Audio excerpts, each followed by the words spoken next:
নমস্কার বন্ধুরা, আজকে আমি তৈরি করে দেখাবো ম্যাঙ্গো ফিরনি। এখানে আমি 1 লিটার দুধ নিয়ে নিলাম। এটা ফুল ক্রিম দুধ। আর নিয়েছি দুটো আমের আমি ফিরনি বানিয়ে নেব। দুধটা আমি প্রথমে একটু জাল দিয়ে নিচ্ছি। দুধটা জাল হতে হতে আমের পাল্পগুলো আমি বের করে নিচ্ছি। এখানে আমি দুটো নিয়েছি হিমসাগর আম।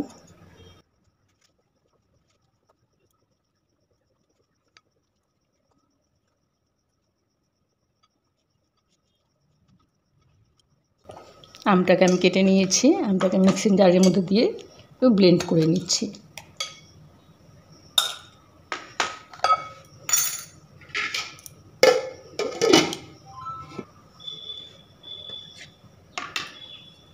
মিহি একটা আমের পেস্ট আমি তৈরি করেছি।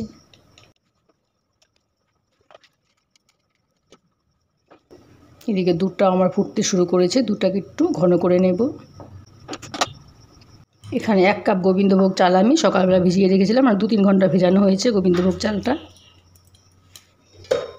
গোবিন্দভোগ চালটাকে আমি একটু পেস্ট করে নিচ্ছি। খুব বেশি মিহি পেস্ট করব না, একটু ভাঙা ভাঙা থাকবে।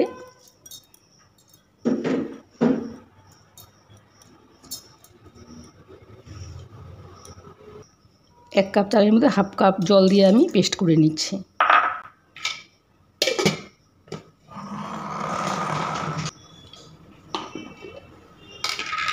গোবিন্দভোগ চালটাকে দেখো আমি এরকম আধা ভাঙা করে নিয়েছি। খুব বেশি মিহি পেস্ট হয়নি, কিছুটা দানা দানা আছে।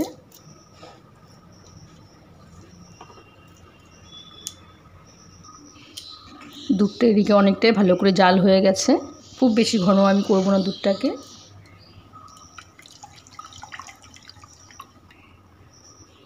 গোবিন্দভোগ চালের মিশ্রণটা আমি অল্প অল্প করে দেবো এখানে, আর একটু ভালো করে নাড়তে হবে, না হলে একদম তলানিতে লেগে যাবে।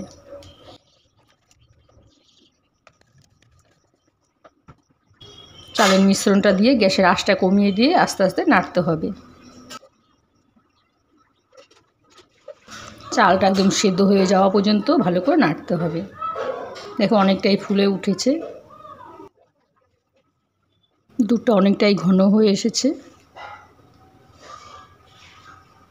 দেখো চালটা আমার একদম সেদ্ধ হয়ে গেছে।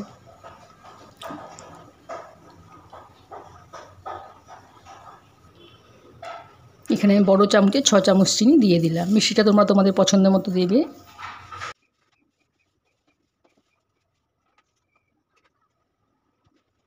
দেখো একদম ঘন হয়ে গেছে, চালটাও সেদ্ধ হয়েছে।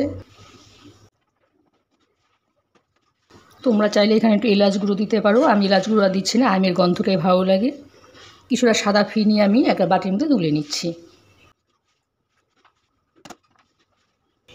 বাকি মিশ্রণটার মধ্যে আমি আমের পাল্পটা মিশিয়ে দিচ্ছি। পুরো কাজটা একটু গ্যাসের আঁচটা কমিয়েই করতে হবে।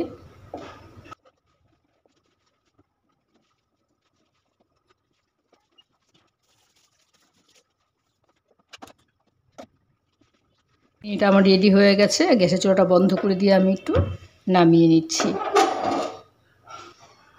ফিরনিটা ঠান্ডা করে আমি একটা বাটির মধ্যে নামিয়ে নিচ্ছি। ম্যাঙ্গো ফিরনিটা আমার রেডি হয়ে গেছে।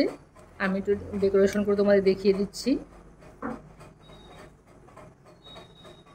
প্রথমে সাদা ফিরনিটা আমি একটু দিয়ে দিলাম।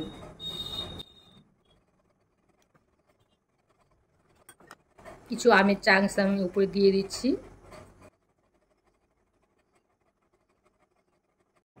এখন উপর থেকে আমি একটু ম্যাঙ্গো ফিরনি দিয়ে দিচ্ছি।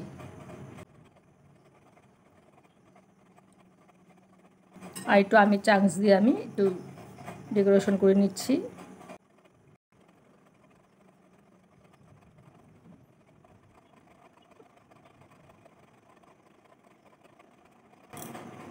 আমি একটা ছোট্ট পুদিনার পাতা এখানে দিয়ে দিলাম। ম্যাঙ্গো ফিরনিটা আমি সার্ভ করে দিয়েছি। আমার এই ম্যাঙ্গো ফিরনির রেসিপি তোমাদের কেমন লাগলো জানাবে। আমার চ্যানেলটিকে সাবস্ক্রাইব করে দিও, আর লাইক কমেন্ট দিতে ভুলো না। ঠিক আছে বন্ধুরা, আজকের মতো এখানেই রাখছি। টাটা।